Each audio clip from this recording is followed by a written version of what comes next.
Hello guys, welcome to our channel. जैसा कि आप लोगों को पता है कि आज से अगर बात करें तो मोटे मोटे 50 दिन हमारे पास रह जाते हैं। आज है डे 1, मतलब इस साल का नया दिन है और आप एक नई शुरुआत भी करेंगे ना, तब भी आप बड़ा ही आसानी से इसका सिलेक्शन ले सकते हैं। मैं आप लोगों को बताऊंगा कि स्मार्ट अप्रोचेस क्या हो सकती हैं जिससे आप बड़ा ही इजीली सिलेक्शन ले सकते हैं।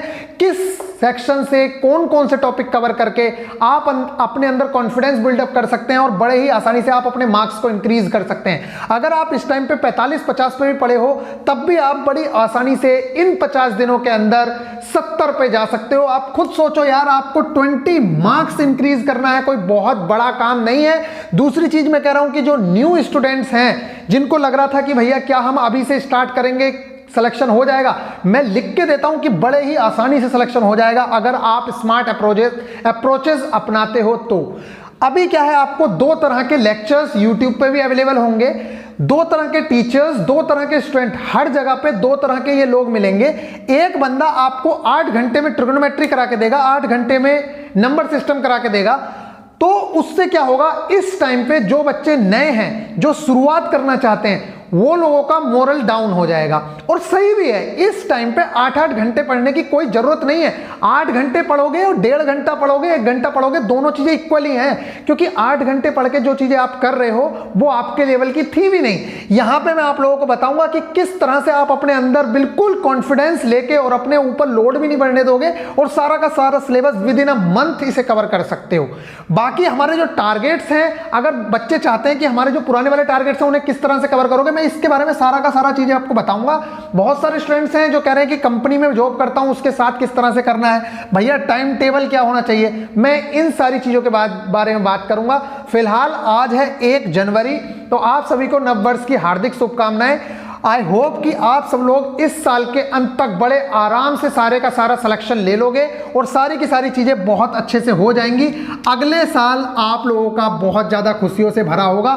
साल तो ये वाला भी बहुत ज्यादा खुशियों से भरा होगा जब आप लोगों की ज्वाइनिंग हो जाएगी, क्योंकि एक बच्चे का कहना था और उसका कहना भी ठीक है। एक बच्चे का क्या, ज्यादातर सबका यही कहना रहता है कि भैया हमारी होली, दिवाली सब कुछ उसी दिन होता है जिस दिन हमारे हाथ में हमारा ज्वाइनिंग लेटर होता है, और ये सच भी है आज के टाइम में, इसमें कोई दो राय नहीं है। तो आज बात करेंगे, आप लोगों को पता है 23 फरवरी को आप लोगों का एग्जाम है, 31 की जनवरी है, ठीक है। तो आप लोग देख सकते हैं आपके पास पूरा मान के चलिए 53-54 दिन है, लेकिन हम 53-54 नहीं, हम 50 दिन मान के और हम तैयारी के बारे में बात करते हैं कि किस तरह से आप बहुत आसानी से सिलेक्शन ले सकते हो।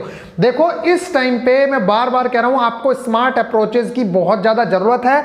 आपको ऐसी चीजों की जरूरत है, आपको यह जरूर पता होना चाहिए कि इस चैप्टर से क्या चीज इंपॉर्टेंट है। अगर मैं लेटेस्ट अपॉइंटमेंट पढ़ रहा हूं तो मेरे लिए कौन से अपॉइंटमेंट इंपॉर्टेंट हैं। अगर मैं कुछ भी पढ़ रहा हूं तो मुझे यह पता होना चाहिए कि मेरे लिए क्या इंपॉर्टेंट है। तो आज मैं इसके बारे में बताऊंगा और आप कितनी आसानी से सिलेबस कवर कर सकते हैं विद इन अ मंथ, इसके बारे में बात करते हैं। देखिए सबसे पहले तो मैं कह रहा हूं, अगर किसी बच्चे का सिर्फ और सिर्फ ग्रुप डी फोकस है, अगर आपके एनटीपीसी में मार्क्स कम आ रहे हैं तो प्लीज आप पहले अपनी जॉब सिक्योर कर लीजिए। अगर किसी बच्चे के पास हाँ ये है कि उसे बड़ी ही जॉब करनी है तो वो ऐसा कर सकता है। अदरवाइज अगर आप चाहते हैं कि आपको जॉब सिक्योर करनी है, कुछ बच्चों के साथ मैं ये देख रहा हूं, वो 800 कहीं पे वैकेंसी आ गई, मान लो स्टेट में 800 वैकेंसी आ गई, एसएससी में 800 वैकेंसी आ गई, उसके पीछे भागना शुरू कर देते हैं जबकि उनका लेवल नहीं होता। अगर आपका लेवल है तो बेशक आप उसके पीछे भागिए, लेकिन अगर आपका लेवल नहीं है तो पहले आप अपनी एक जॉब सिक्योर कीजिए। 1,03,000 पोस्ट हैं, जो बहुत बहुत ज्यादा पोस्ट हैं। इतनी पोस्ट कभी जिंदगी में नहीं आने वाली है। मैं आज भी कह रहा हूं, इतनी वैकेंसीज आप लोगों को रेलवे क्या कहीं भी देखने को नहीं मिलेंगी।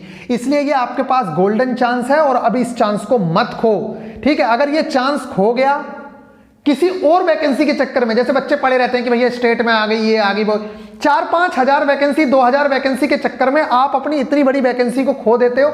मैं बार बार कह रहा हूं, अगर आपका लेवल है तो प्लीज आप जाइए उसके पास और उसकी तैयारी कीजिए, आप सिलेक्शन लीजिए। लेकिन ये वैकेंसी इतनी बड़ी नहीं आएगी और इस वैकेंसी में सिलेक्शन लेना बहुत आसान है, मैं बार बार कह रहा हूं, ठीक है। चलिए अब यहां बात करते हैं मैथ्स, रीजनिंग, साइंस, करंट। अब आपको ये पता होना चाहिए कि मैं कौन से टॉपिक्स कर लूं जिससे कि मैं सिलेक्शन ले लूं। देखो 50 मार्क्स आ रहे हैं ना, 45 मार्क्स आ रहे हैं, कोई बहुत बड़ी बात नहीं है। आप 70 तक बड़ा ही आसानी से जा सकते हो। लेकिन इस टाइम पे बस आपको यह जानना जरूरी है कि मुझे क्या छोड़ना है, कितना पढ़ना है। आपको अपनी लिमिट जरूर बांधनी होगी। अगर आप अनलिमिटेड पढ़ना शुरू करोगे, अनलिमिटेड का मतलब 8-8 घंटे टाइम एंड वर्क, 8-8 घंटे क्या, सिंप्लीफिकेशन। ये सब चीजों पे अगर इतना टाइम लगाओगे तो आपका मोरल डाउन ही होना है, आपके अंदर कॉन्फिडेंस नहीं आएगा। और जिस बच्चे ने 8 घंटे पहला लेक्चर ट्रिगोनोमेट्री का, ज्योमेट्री का, नंबर सिस्टम का ले लिया, वो बच्चा आगे पढ़ाई कर ही नहीं पाएगा। इस टाइम पे उसे ऐसे टीचर की आवश्यकता है, ऐसी चीजों की आवश्यकता है जो उसे 15 मिनट में कहे कि ये वाला चैप्टर तेरा कंप्लीट हो गया भाई, अब जाके इसके प्रीवियस ईयर लगा के देख ले, तेरे प्रीवियस ईयर ना हो तो फिर आके कहना। और बस यही कॉन्फिडेंस बिल्डअप करने की बात है कि आपको कॉन्सेप्ट करना है, उसके बाद आपको प्रीवियस ईयर लगा के देख लेना है। अगर प्रीवियस ईयर हो गए फिर आपको कुछ करने की जरूरत नहीं है। बस अब मैं बताता हूं, और इस तरह के ही लेक्चर्स मैंने आप लोगों को प्रोवाइड कराए हैं कि आधे घंटे के अंदर आपको नंबर सिस्टम कंप्लीट कराया, 15 से 20 मिनट के अंदर मीन मोड कंप्लीट कराया, और फिर इसके प्रीवियस ईयर आप लोगों को प्रोवाइड कराए।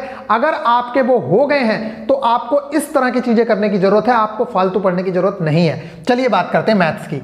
तो एक बार मैंने ये बताया आप लोगों को, मैं कह रहा हूं कि प्लीज इन 3 सब्जेक्ट पे सबसे ज्यादा ध्यान देना है, मैथ्स, रीजनिंग, साइंस।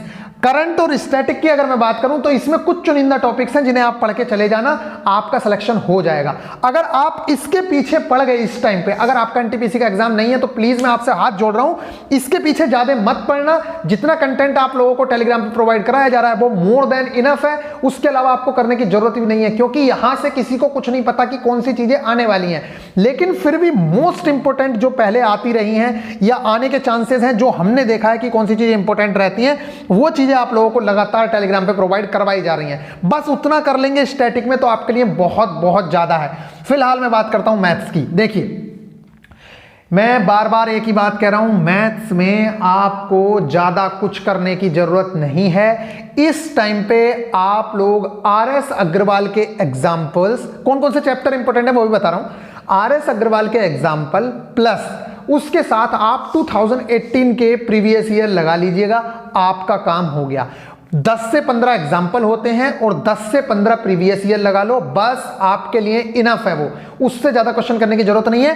30-35 क्वेश्चन 1 घंटे के अंदर बड़े आराम से हो जाते हैं। मैं कह रहा हूं आप 2 घंटा मैथ्स को दे दीजिए। इस तरह से अगर आपकी बात करूं मैं तो आप खुद देखिए, आपके पास यहां पे 30 चैप्टर्स हैं। ओवरऑल कितने चैप्टर्स हैं? 30 चैप्टर्स हैं मैथ्स में। कितने? 30 में से जो आपके सिलेबस में है वो तो लगभग 25 के करीब है, लेकिन मैं मानता हूं चलो 30 चैप्टर हैं, तो एक चैप्टर के अगर आप 15 एग्जाम्पल और 15 प्रीवियस ईयर करते हैं तो आपके पास प्रीवियस ईयर सिर्फ 2018 वाला जो मैं प्रोवाइड करवा रहा हूं टेलीग्राम पे, तब आप खुद मान के चलिए कि कितने क्वेश्चंस हो गए आपके? 30 क्वेश्चंस हो गए। 30 क्वेश्चन के लिए 2 आवर मैं आपको दे रहा हूं। बड़े ही आसानी से आप 2 घंटे के अंदर 30 क्वेश्चंस कर सकते हैं। और इस तरह से आपके पास मैं कह रहा हूं 30 चैप्टर्स हैं जिसमें से 25 ही इंपॉर्टेंट हैं। तो अगर मैं कह रहा हूं कि 30 के 30 करने हैं आपको रोज 2 घंटे देने के बाद, तो आप कितने दिन में कंप्लीट कर सकते थे? 30 दिन में। लेकिन आपको 30 दिन में कंप्लीट नहीं करना है, क्योंकि हम चलते हैं 4:2:1 की स्ट्रेटेजी पे। 4 दिन आपको चैप्टर्स कंप्लीट करने हैं, 2 दिन उन चीजों का रिवीजन करना है और 1 दिन उस चीज का एनालिसिस करना है जब आप टेस्ट दे दोगे। टेस्ट देना कंपलसरी है। हम 4 दिन पढ़ते हैं, मंगलवार से लेकर शुक्रवार तक, और उसके बाद सैटरडे और संडे को हम लोग रिवीजन करते हैं। संडे की इवनिंग में 2 टेस्ट देते हैं और एनालिसिस करते हैं हम लोग मंडे को। यही स्ट्रेटजी आप लोगों को फॉलो करनी है। इस तरीके से आप 50 दिन के अंदर 30 चैप्टर कंप्लीट कर सकते हैं। फिर भी आप सबसे पहले उन चैप्टर्स को कंप्लीट करें जैसे कि टाइम एंड वर्क है, ग्राफ एंड टेबल है। ग्राफ से कम 3 से 4 क्वेश्चन देखने को मिल रहे हैं। टाइम एंड वर्क और पाइप एंड सिस्टम से 2 से 3 क्वेश्चन कंपलसरी हैं। सिंप्लीफिकेशन से 3 क्वेश्चन देखने को मिल रहे हैं। नंबर सिस्टम से 2 क्वेश्चन देखने को मिल रहे हैं। मीन मोड से 1 से 2 क्वेश्चन आप लोगों को मिलेगा। मीन मोड, मीडियन रेंज से, ट्रिगोनोमेट्री से 2 क्वेश्चन, स्क्वायर का, क्यूब का 1 क्वेश्चन 100% आना ही आना है। प्रॉफिट एंड लॉस से क्वेश्चन देखने को मिल रहे हैं। अगर आप इन 10 चैप्टर को भी कर लेते ना, पहले स्टार्टिंग में आपको लोड कम करने के लिए वो वाले चैप्टर्स कर लेने चाहिए जिसका क्वेश्चन हर हाल में फंसेगा। अगर आप इन 10 चैप्टर्स को भी कर लेते ना जो आपके सामने यहां लिखे हैं, तब भी आप ये मान के चलिए आपके 25 नंबर में से 15 नंबर का मैथ्स लगभग यहीं से देखने को मिल जाएगा। मैं ये नहीं कह रहा हूं कि ये सारा का सारा मैंने लिख दिया है। इसमें ऐसे चैप्टर्स हैं जैसे ट्रिगोनोमेट्री है, ये 1 घंटे में आपकी कंप्लीट हो जाएगी जो आपके ग्रुप डी के लेवल की है। इसी तरीके से square and cube root 2 minute का काम है, अगर आप लोगों को स्क्वायर एंड क्यूब रूट निकालना आ गया तो आप काम खत्म कर सकते हैं। सिंप्लीफिकेशन के फॉर्मूले बोर्ड मास देख लो और बाकी थोड़े बहुत स्क्वायर क्यूब आपको करना आना चाहिए, आप बड़े आराम से कर सकते हैं। टाइम एंड वर्क का अगर कॉन्सेप्ट सीख गए तो सारे के सारे क्वेश्चंस कर लोगे। मैं इसका क्वेश्चंस आप लोगों को प्रोवाइड कराने वाला हूं। ग्राफ का कॉन्सेप्ट पता होना चाहिए, बड़े ही आसानी से सारे के सारे ग्राफ आसानी से निपटा सकते हो। तो प्लीज मैं ये नहीं कह रहा हूं कि ये सारा का सारा है, लेकिन ये चैप्टर्स बड़े ही आसानी से निपटाए जा सकते हैं और इन चैप्टर्स को आप कर सकते हो। इसके बाद बाकी चैप्टर्स को आप लोग करते चलिए। ऐसा नहीं है कि आपको 50 दिन में सिर्फ इतने से चैप्टर करने हैं। मैं कह रहा हूं रोज डेली कम से कम 2 घंटे अगर आप इसे देते हैं तो आप बड़ी ही आसानी से चीजों को लेकर चल सकते हैं। आगे बात करते हैं रीजनिंग की। इसको कभी जिंदगी में भी इग्नोर मत करना। सबसे ज्यादा गलती यही कर रहे हैं बच्चे इस टाइम पे कि रीजनिंग 30 मार्क्स की आ रही है जिसका सबसे ज्यादा वेटेज है और उसे सोचते हैं ये तो खेल है, जीके में घुसे पड़े हैं, उस पर लगा रहे हैं 4-4 घंटे। अरे भाई उसके 4 घंटे खत्म करके ना उसके 3 घंटे खत्म करके यहां लगा लो। मैं मान रहा हूं अगर कोई बच्चा 2 घंटे अपने रीजनिंग को देता है, कुल 25 चैप्टर हैं, ओवरऑल 25 चैप्टर, उसमें से भी अगर मैं बात करूं मिरर एंड वाटर इमेज कुल 10 मिनट का चैप्टर, सिर्फ कॉन्सेप्ट समझा दिया कि हाँ भाई ये पलट जाता है, ये हो जाता है। और अगर ऐसे निकालना है कि घड़ी वाला मिरर इमेज कैसे निकालनी है, वाटर इमेज कैसे निकालनी है, 12 में से 18.5 में से घटा के बड़ी आसानी से, ऐसे कैलेंडर और क्लॉक का कॉन्सेप्ट है। ज्यादा करने की जरूरत है नहीं क्योंकि सबको पता है कैलेंडर और क्लॉक से कहां से क्वेश्चन पूछे जाते हैं, बस उतना कर लेना है। ऐसे ही नंबर सीरीज की बात है, मिसिंग नंबर की बात है, जिसका मैथ्स अच्छा है वो नंबर सीरीज और मिसिंग नंबर बड़ी ही आसानी से निपटा लेता है, कोई बड़ी बात है नहीं। क्योंकि उसमें कॉन्सेप्ट पता होना चाहिए कि सबसे पहले अभाज्य नंबर देख लेते हैं, स्क्वायर देख लेते हैं, क्यूब देख लेते हैं, उसके बाद ट्री मेथड अपना लेते हैं जैसे मैंने बता रखा है आप लोगों को। फिर उसके बाद अगर बात करें एनालॉजी एंड सिमिलरिटी, सबको पता है सिंपल से क्वेश्चंस होते हैं, मैंने आप लोगों को थ्योरी कराई है। अगर किसी बच्चे ने नोट कर रखा है, वो जो क्वेश्चन पहली बार में नहीं हुआ था उस क्वेश्चन को अगर नोट कर रखा है तो सारे के सारे एनालॉजी और सिमिलरिटी के क्वेश्चंस निपटा देगा वो। इसी तरीके से स्टेटमेंट अजम्पशन एंड कंक्लूजन की बात करूं तो अगर आप लोगों को इसकी डेफिनेशन भी समझ आ गई तब भी इसके क्वेश्चंस आपके बनने शुरू हो जाएंगे। एम्बेडेड फिगर बिल्कुल सिंपल सा चैप्टर है, कोई बड़ी बात नहीं है।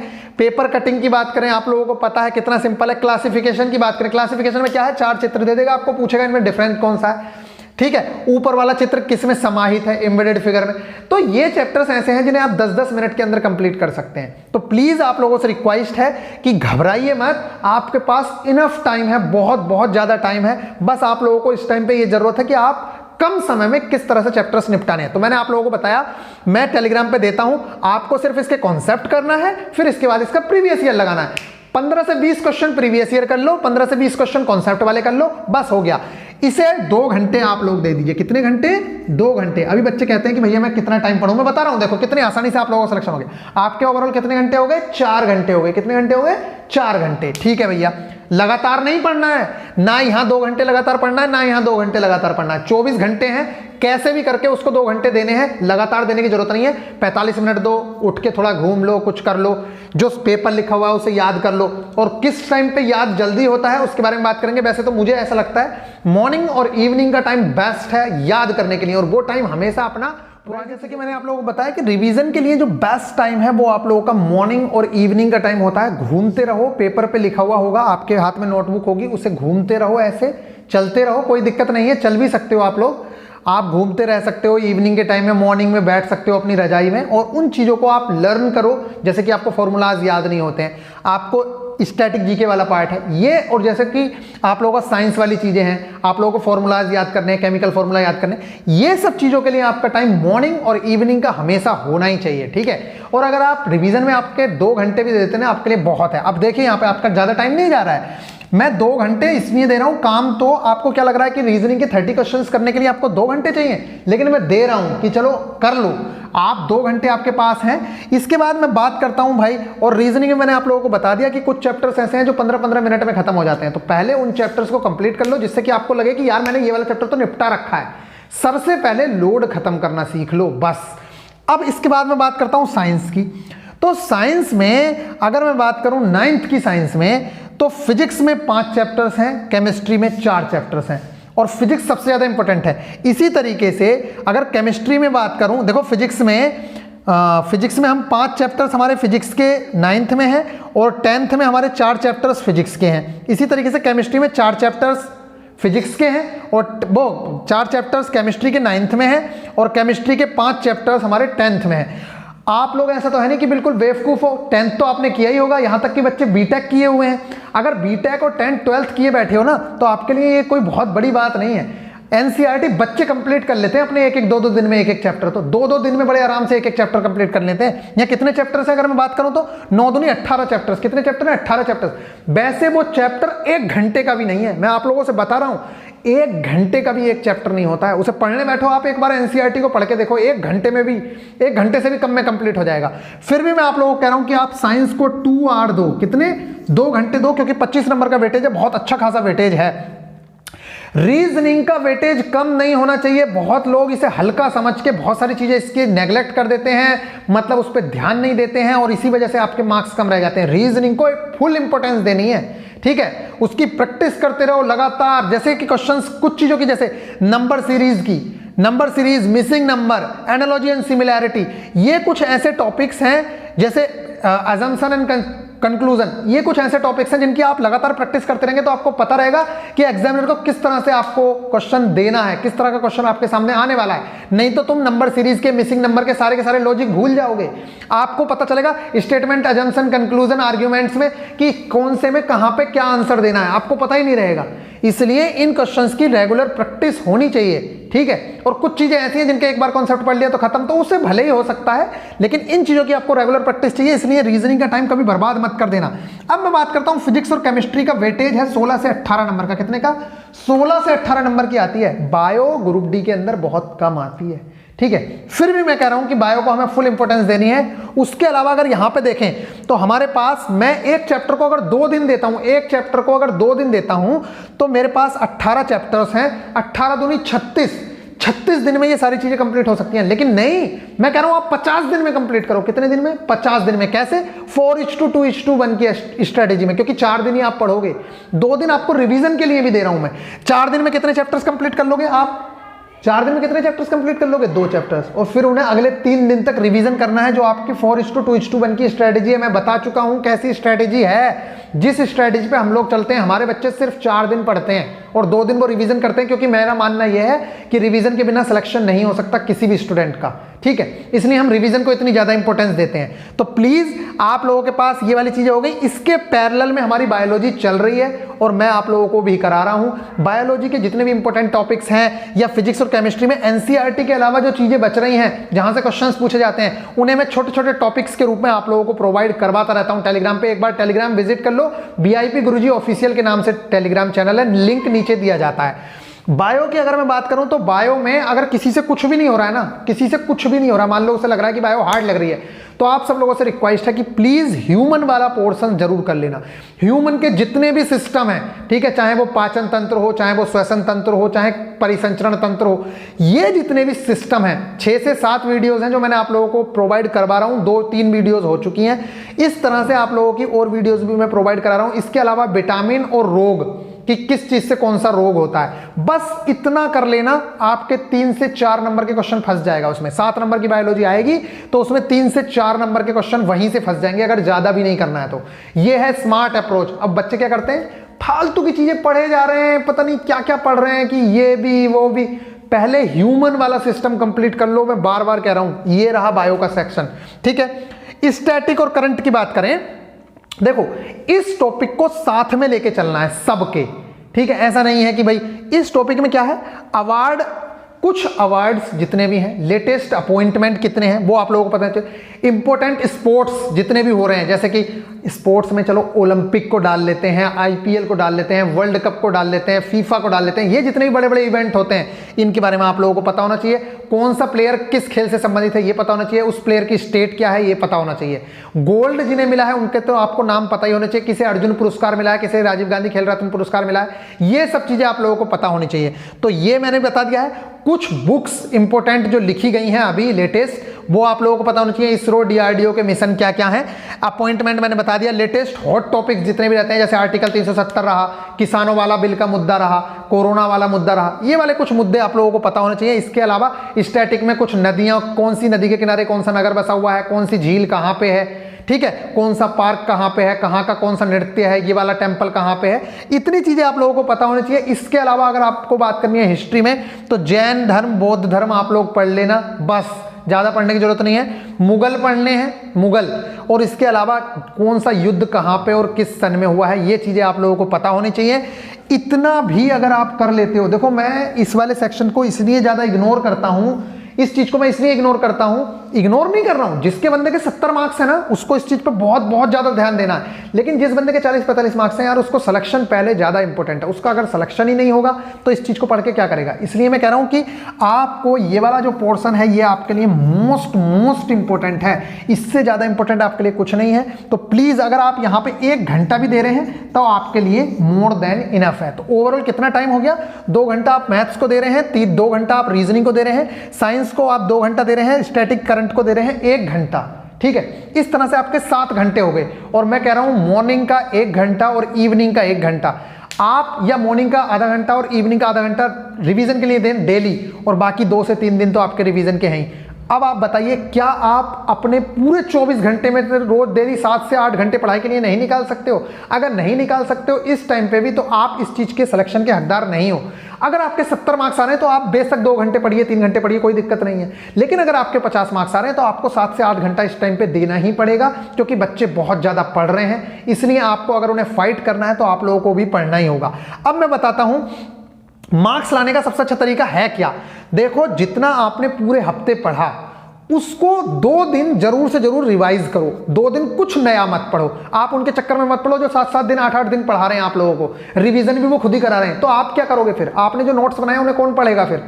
आपने जो नोट्स बनाए, आपने जो 4 दिन पढ़ा, उन्हें 2 दिन हफ्ते में जरूर से जरूर रिवाइज करना है, और फिर उसका टेस्ट देना बहुत बहुत ज्यादा जरूरी है। तो प्लीज आप सब लोग किसी की भी टेस्ट सीरीज ले सकते हैं, किसी की भी, ठीक है, जिसका मन करे उसकी टेस्ट सीरीज लें, लेकिन टेस्ट कंपलसरी लगाना है।